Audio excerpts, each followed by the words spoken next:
All right, I want to quickly discuss some of the filters and effects you have at your disposal here. The reason I say quickly is a lot of these are pretty cheesy, like filter, distort, pinch. I can pinch this picture, hit OK. Okay, that's actually pretty cool. No, but like, when are you going to use this? I don't know. Like, it's not like something that is really integral to the or the art of digital painting. Perhaps sometimes you'd want a little pinch effect like that. I'll just Control Z to undo.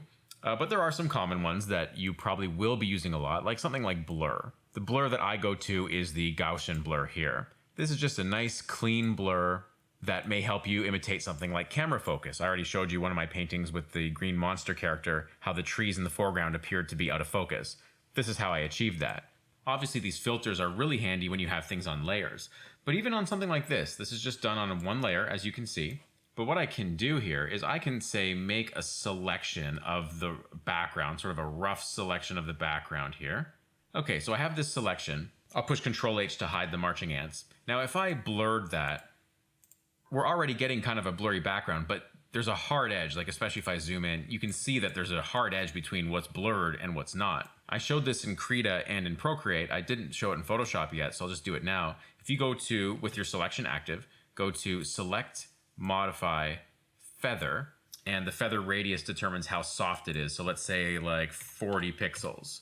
And now if I repeated that blur, which by the way, I can do right here, your last filter is at the top. So I'll click that. It reapplies the filter, but now there's a much more soft edge between what's blurry and what's not. So even if you didn't use layers, you can still do some of these cool effects.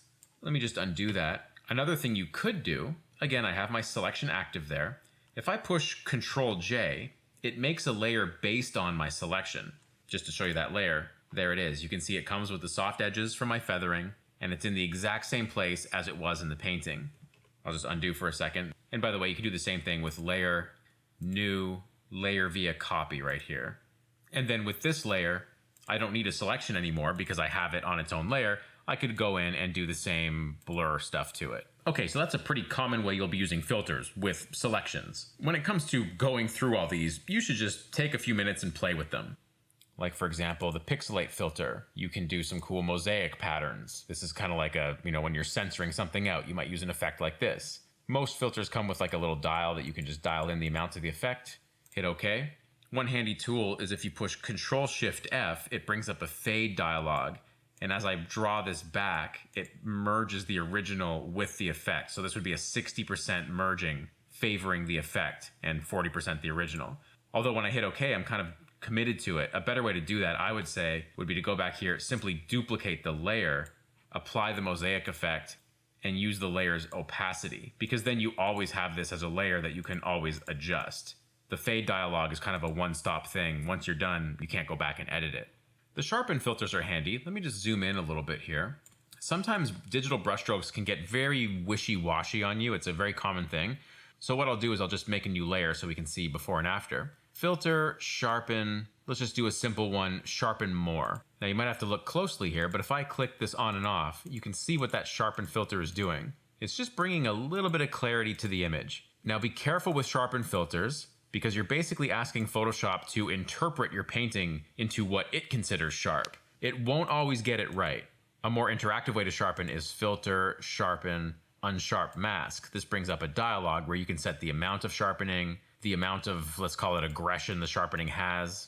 And then this is an additional dialog, which I'm not really sure what it does. I usually keep this one pretty low.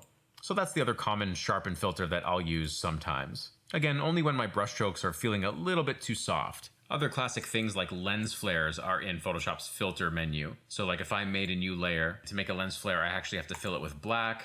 I'll set that to screen mode, but because it's black, it doesn't lighten anything. But then if I go to filter, render, lens flare, I can grab myself a little cheesy old lens flare here, bring it in, and now I have a lens flare to play around with. And sometimes lens flares can be tempered by blurring them with maybe a motion blur. In motion blur, you can set the direction of the blur and dial it maybe way up. And this is actually a pretty common way of disguising a lens flare and allowing it to sort of color your image without seeming like a really cheesy effect. Although this is looking pretty cheesy. I would never use it on this painting. But if you dial back the opacity, you can see what we're getting at here. Okay, the last one I want to show you is the filter gallery. Filter gallery.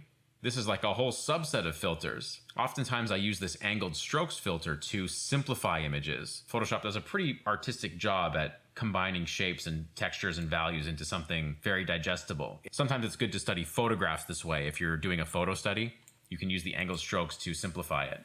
Another one I often use is in the artistic box, and it's the dry brush filter. Again, this is like a simplification filter. Photoshop tries to make it into like blobs of paint, or more than it already is in this case. And you have so many options to play with here, and each option has its own sliders, so you can really fine-tune the effect you're going for. Okay, so those are some things to play around with. Let's go look at Krita.